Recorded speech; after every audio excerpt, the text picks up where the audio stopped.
राम राम, बहुत स्वागत आप सभी का एक बार फिर से खंडवा डिफेंस फैक्ट पर। आज की इस वीडियो में कुछ बहुत ही महत्वपूर्ण खबरों को लेकर हम लोग डिस्कस करने जा रहे हैं।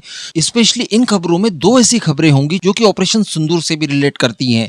इस वीडियो में आपको जानने के लिए मिलेगा कि जो कारनामा भारतीय फोर्सेज ने ऑपरेशन सिंदूर के दौरान किया, उसका प्रतिफल एक्चुअली अब भारत को मिलना शुरू हो चुका है। तो चलिए जानते हैं क्या खबरें निकल कर आई है। आप बस इसी तरह की वीडियोस के लिए चैनल को सब्सक्राइब जरूर कर दीजिएगा और यार केवल 2 सेकंड्स का काम है, आप पहले वीडियो को लाइक कर दीजिए, बाद में आप भूल जाते हैं। तो देखिए, सबसे पहली खबर S-400 को लेकर देख लें। S-400 हम सभी जानते हैं कि भारत ने रशिया से 5 की संख्या में खरीदे हैं। फिलहाल 3 डिलीवर्ड हुए थे, चौथा अभी डिलीवर्ड हुआ है। तो ऑपरेशन सिंदूर के दौरान कुल मिलाकर 3 S-400 हमारे पास थे ऑपरेशनल। अब ये बात भी हम सभी जानते हैं, मैं भी आपको बता चुका हूँ, अलग अलग एक्सपर्ट्स बता चुके होंगे कि भारत के फोर्सेस के द्वारा S-400 का इस्तेमाल इतना शानदार किया गया कि इतना अच्छा इस्तेमाल इसका तो रशियन फोर्सेस के द्वारा भी नहीं किया गया। शायद इसलिए कि रशियन फोर्सेस के लिए ये घर की मुर्गी दाल बराबर थी। उनने खुद ने डेवलप किया है, खुद ने इसे मैन्युफैक्चर किया है। उन्हें जब जितनी क्वांटिटी में चाहिए होगा उसे मिल जाएंगे, तो उनके लिए ये ज्यादा महत्वपूर्ण नहीं था। लेकिन चूंकि भारतीय फोर्सेस के लिए भारी भरकम खर्च वहन करके इन्हें खरीदा गया है, इस वजह से इसका इंपॉर्टेंस इन्हें पता था और काफी सोच समझकर हाई वैल्यू टारगेट्स के अगेंस्ट ही इसका इस्तेमाल सटीकता से किया गया। अब इसी को लेकर अब्दुल बासिर, जो कि भारत में पाकिस्तान का लंबे समय तक उच्चायुक्त रह चुका है और किसी भारतीय को इसका इंट्रोडक्शन देने की आवश्यकता नहीं है, लगभग सभी इसे जानते हैं, इसने फाइनली रिकॉग्नाइज किया है इस बात को कि ऑपरेशन सिंदूर के दौरान S-400 ने बहुत अच्छा काम किया और पाकिस्तान के पास इसका कोई भी उत्तर नहीं था। जी हाँ, देखिए, इसने एक मीडिया इंटरव्यू के दौरान इस बात को स्वीकारा है कि Russian air defence system S-400 Bharat के पास होना ये काफी बड़ी बात है। इसने भारत को काफी बड़ा एज दिया, इसने भारत की एयर सुपीरियरिटी को काफी बढ़ा दिया, चूंकि काफी लॉन्ग रेंज में ये स्ट्राइक करने में सक्षम है। और हम लोगों ने देखा भी कि 315 किलोमीटर की रेंज पर इसने पाकिस्तान के एक एवॉक्स या फिर ऑयल टैंकर जो भी था वो उस एयरक्राफ्ट को मारकर गिराया। साथ ही इसकी डिडक्शन क्षमता तो और भी अधिक थी। तो वाकई में S-400 ने भारत की हवाई क्षमताओं में काफी सुधार किया है, इस बात को इसने रिकॉग्नाइज किया है। जबकि हम लोग क्या देख पा रहे थे कि पाकिस्तानी मीडिया हो, टर्किश मीडिया हो, चाइनीज मीडिया हो या बाकी के कुछ वेस्टर्न मीडिया हाउसेज हो, ये लगातार इस बात का नैरेटिव बनाने की कोशिश कर रहे थे कि देखिए, ऑपरेशन सिंदूर में भारत को काफी लॉसेस हुए हैं, इवन पाकिस्तान के द्वारा S-400 को तो मारकर भी गिरा दिया गया। इस तरह की कोई बात अब्दुल बाशिर की तरफ से नहीं कही गई है और ना ही ऐसा कोई फालतू का दावा किया गया है, बल्कि उन्होंने स्पष्ट ये किया है कि भारत के S-400 का पाकिस्तान के पास कोई भी जवाब था ही नहीं। इवन उसने तो अब आसिम मुनीर को भी इस बात की सलाह दे दी है कि हमें भी हमारे एयर डिफेंस सिस्टम को और मजबूत करने की आवश्यकता है। तो इनडायरेक्ट वे में वो यहाँ पर ये भी कह रहा है कि देखिए, जो चाइनीज एयर डिफेंस सिस्टम के भरोसे हम लोग बैठे हुए हैं वो सही नहीं है और उसमें बदलाव करने की आवश्यकता आ गई है, क्योंकि अगर ऐसे ही रहा तो अगली बार भारत फिर आएगा और फिर तोड़फोड़ करके जाएगा।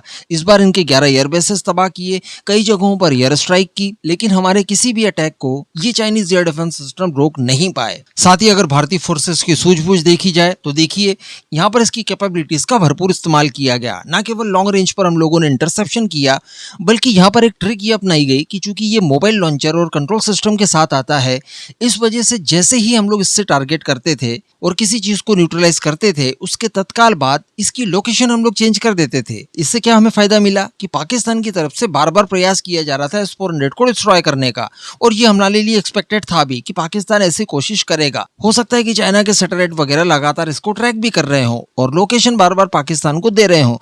ऐसी परिस्थिति से बचने के लिए हमने इसे बार बार मूव किया। इसका मोबाइल होना हमारे लिए यहाँ पर बेनिफिशियरी साबित हुआ। तो इसका भरपूर इस्तेमाल भारत ने तो किया, लेकिन स्मार्टनेस के साथ किया, ये एक्स फैक्टर था। तो इसी बात को अब्दुल बाशिर ने पूरी तरह से रिकॉग्नाइज किया है। अब इनके खुद के चलाए गए नैरेटिव इनके खुद के ही लोग तोड़ रहे हैं, इससे बड़ी बात और क्या ही चाहिए। ये हमें ऑपरेशन सिंदूर का पहला और अच्छा इनाम दिखाई दिया। लेकिन अब अगली खबर की अगर बात की जाए तो ये बांग्लादेश से जुड़ी हुई है। देखिए, भारत और बांग्लादेश के संबंधों में पिछले कुछ समय में लगातार गिरावट देखने के लिए मिली है। भारत बांग्लादेश के संबंध कभी सुधर जाएं, बहुत अच्छे से हम लोग रहें, ये तो एक्सपेक्ट किया ही नहीं जा सकता। बल्कि 2023 में मैंने आपको एक वीडियो बनाकर बताया था जो कि काफी पॉपुलर भी हुई थी और काफी लोगों ने उसे सराहा भी था कि अमेरिका हो, चाइना हो या फिर बांग्लादेश जैसा देश हो, ये दोस्त से ज्यादा अच्छे दुश्मन माने जाते हैं। यानी इनकी दोस्ती जब भी आप करेंगे आपको नुकसान होगा ही होगा।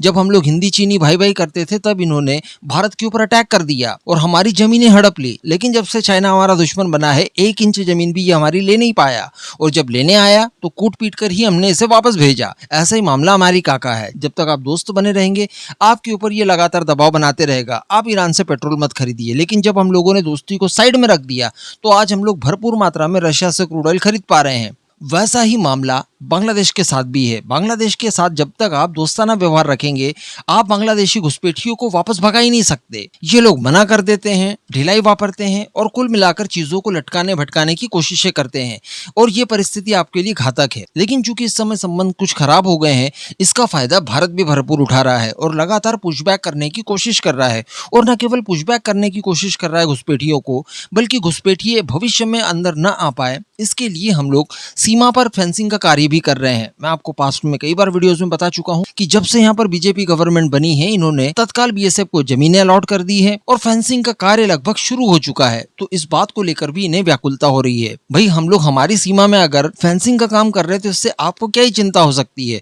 लेकिन इन्हें हो रही है। यानी इनके इरादे गलत थे, इनको घुसपैठ करानी थी, भारत की डेमोग्राफी बदलनी थी, भारत का पूरा चुनावी सिस्टम इनको अपने हाथ में लेना था। यही यहां से दिखाई दे रहा है। मैं तो एटलीस्ट इतना ही समझ पा रहा हूं। लेकिन अब बात आगे बढ़ चुकी है। जी हाँ, मैंने आपको याद होगा बताया था कि लाल मुनीर हाट में जो एयरबेस है इसे ये लोग अपग्रेड करने की कोशिश कर रहे हैं, और अपग्रेड करने का काम न केवल चाइना बल्कि अमेरिका दोनों के साझा रूप से किया जा रहा है। दोनों ही देश अपने अपने डिफेंस इक्विपमेंट्स वगैरह भी इन्हें दे रहे हैं। इवन मैंने तो आपको फ्रांस को लेकर भी बताया था कि फ्रांस के द्वारा भी कुछ रडार सिस्टम वगैरह और फ्लाइट ट्रैकिंग सिस्टम्स बांग्लादेश को दिए गए हैं, जो कि इन्होंने अपने ढाका एयरपोर्ट पर इंस्टॉल किए हैं। ये वैसे तो सिविलियन एयरक्राफ्ट के लिए है, लेकिन मैंने आपको बताया था कि नॉर्थ ईस्ट में होने वाली सभी तरह की एयर एक्टिविटी जो कि भारत की फोर्सेस के द्वारा की जाएगी उसे भी ये इसके माध्यम से ट्रैक कर सकते हैं। तो कहने का मतलब एक तरह का नया थ्रेड और नया मोर्चा भारत के सामने खुलते जा रहा है। इसी बीच बताया ये जा रहा है कि चाइना और बांग्लादेश के बीच में जेट एंड सी को लेकर बातचीत चल रही है। जी हाँ, यानी ये लोग अब फाइटर जेट खरीदने जा रहे हैं। पास्ट में भी हम लोगों ने सुना था जब शेख हसीना थी उस समय ये लोग स्पेशली म्यांमार को काउंटर करने के लिए यूरो फाइटर टाइफून खरीदना चाहते थे, क्योंकि वो बहुत महंगे हैं, इनकी इतनी हैसियत भी नहीं है खरीदने की। इस वजह से संभवतः अब ये जेट एंड सी खरीदना चाहते हैं, जो कि पाकिस्तान के पास भी है। तो अब बांग्लादेश ने 24 की संख्या में इन्हें खरीदने की इच्छा जताई है। बताया जा रहा है कि ये केवल इच्छा तक सीमित नहीं है, बल्कि इसको लेकर बांग्लादेश और चाइना के बीच में बातचीत भी शुरू हो चुकी है। बांग्लादेश के कुछ ऑफिशियल्स के द्वारा इस बात की पुष्टि की गई है कि देखिए दोनों ही देशों के बीच में यानी चाइना बांग्लादेश के बीच में 24 जेट एंड सी को लेकर संभावित डील की बातचीत काफी पहले शुरू कर दी गई थी, जो कि अब लगातार आगे बढ़ रही है। इवन पिछले ही सप्ताह की अगर बात की जाए तो एक चीनी प्रतिनिधिमंडल इस डील को और आगे बढ़ाने के लिए ढाका के विजिट पर भी आया था। और इवन ये बताया जा रहा है कि अब जो तारिक रहमान यानी बांग्लादेश का जो नया प्राइम मिनिस्टर है ये बीजिंग पहुंचा है इस डील के ऊपर फाइनल मुहर लगाने के लिए। बताया ये जा रहा है कि जेट एंड सी की प्रति यूनिट की कीमत $4 करोड़ यानी $4 मिलियन लगभग हो सकती है। तो कहने का मतलब भारत के सामने एक नया फ्रंट खुलने जा रहा है। लेकिन कोई चिंता करने वाली विशेष बात नहीं है। मैं आपको इसका तोड़ भी बता चुका हूं कि बांग्लादेश की स्थिति तो पाकिस्तान से भी गई गुजरी है। इवन बांग्लादेश तो भारत की आर्टिलरीज की रेंज में भी आता है। हमारा पिनाका रॉकेट सिस्टम ही काफी होगा इनके एयर बेसिस के साथ साथ इनके फाइटर जेट को भी डिस्ट्रॉय कर देने के लिए। लेकिन समस्या यह है कि आप ऐसा तभी कर पाएंगे जब एक पूरी तरह से युद्ध शुरू होगा।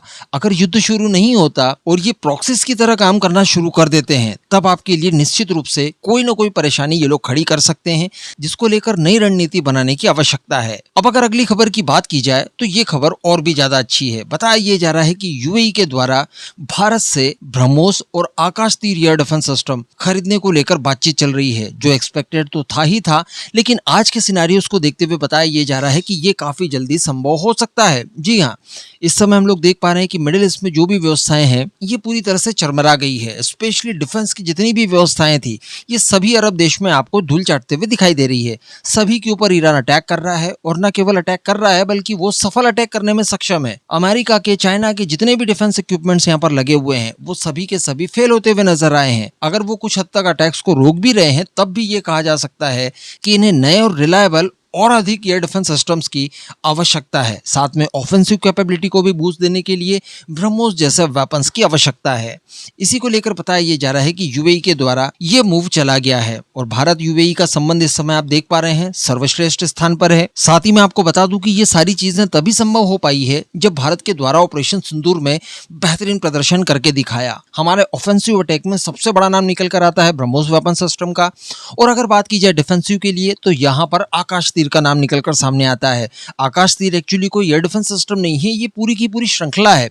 इसमें आपको छोटे से शॉर्ट रेंज वाले मिनिएचर एयर डिफेंस सिस्टम भी मिलेंगे, कुछ एंटी ड्रोन सिस्टम मिलेंगे, इसमें क्यूआर सेम वगैरह मिलेगा, आकाश सेम मिलेगा। साथ ही आपका वसोराड है, आपकी सोवियत इरा की बहुत पुरानी पिचोरा एंटी एयरक्राफ्ट गन्स भी है। साथ ही आपके पास जो रशिया की पुरानी मिसाइल्स है एयर टू एयर वाली जो एक्चुअली आर सीरीज की है, उन्हें भी आपने मॉडिफाई करके अस्त्रा मिसाइल से बनाए गए वीएलएसआर सेम की तरह नए एयर डिफेंस सिस्टम बना दिए हैं। तो ये पूरी की पूरी श्रृंखला जब साथ में काम करती है तो ये आकाश तीर बन जाती है। तो इसी तरह का एक फुल प्रूफ प्रोटेक्शन यूएई को भी आपसे चाहिए। तो यहाँ पर कुछ चीजें आप ऑब्वियसली दिखाई दे रही हैं। एक तो ये कि देखिए ऑपरेशन सिंदूर में आपका परफॉर्मेंस अच्छा था, ये आपके हथियारों को रिकॉग्नाइज करता है। यहाँ से अब आपके वॉर प्रूवन हथियारों को दुनिया के बाकी देश भी जो कि एक्चुअली डेंजर का फेस कर रहे हैं वो लोग खरीदना चाहते हैं। एक बात ये रिकॉग्नाइज हो गई। दूसरी बात ये कि आपका डिफेंस एक्सपोर्ट इससे बढ़ेगा, ये भी यहाँ से तय हो गया। लेकिन यहाँ पर कुछ चीजें और भी तय होती है और वो ये कि यूएई अब इस बात को भी मान रहा है कि अमेरिका के वेपन्स पर्याप्त नहीं है, वो उसकी सुरक्षा करने में पूरी तरह से सक्षम नहीं है। इसी वजह से उसने अमेरिका जैसे सुपर पावर को छोड़कर अब भारत जैसे एक उभरते हुए देश की ओर देखना शुरू कर दिया है। तो ये भी बहुत बड़ी बात है। साथ ही यहाँ पर चाइना की तरफ चूंकि उन्होंने ध्यान बिल्कुल नहीं दिया और चाइना से किसी तरह के वेपन्स को खरीदने के बजाय भारत से खरीदना चाहा, तो ये इस बात का भी सूचक है कि चाइना के एयर डिफेंस सिस्टम से अब दुनिया का मन भरने लगा है। उन्होंने ऑपरेशन सिंदूर में पाकिस्तान की हालत देखते हुए इन्हें अब न खरीदने का इरादा कर लिया है। तो वाकई में इस तरह के दिन देखने के लिए हमें मिलेंगे ऑपरेशन सिंदूर के बाद, ये तो कल्पना नहीं किया था। ये सारी कुछ चीजें अनएक्सपेक्टेड थी जो कि एक्चुअली हो रही है। इस पूरे मुद्दे पर अब आपका क्या मानना है नीचे कमेंट करके जरूर बताइएगा।